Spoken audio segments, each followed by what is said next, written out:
Maswerteng gabi po mga ka-STL. Narito na po ang resulta ng STL Bataan para sa araw na to, 3rd draw December 12, 2024. Araw ng Huwebes, naway ang mga natayan nyo pong mga numero kanina ay manalo nawa ngayong gabing ito, 8 PM. Kaya kunin nyo na po ang inyong mga tickets.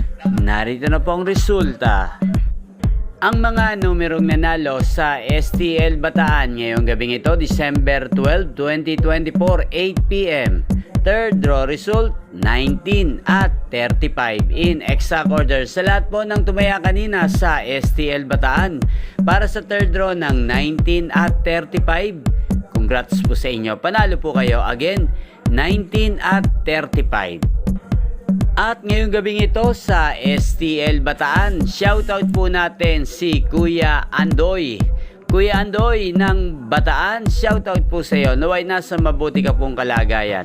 Sana mga tinataya mong mga numero ay manalo na sana ngayong gabing ito. At sa lahat po ng mga taga Bataan dyan, shoutout po sa inyo. Naway nasa mabuti rin po kayong kalagayan. Inyo pong napanood ang resulta ng STL Bataan sa channel na to, Roderick Hernandez TV. Maraming salamat po sa patuloy niyo pong panonood sa aking channel. Magkita-kita pong muli tayo bukas ng alas 11 ng umaga.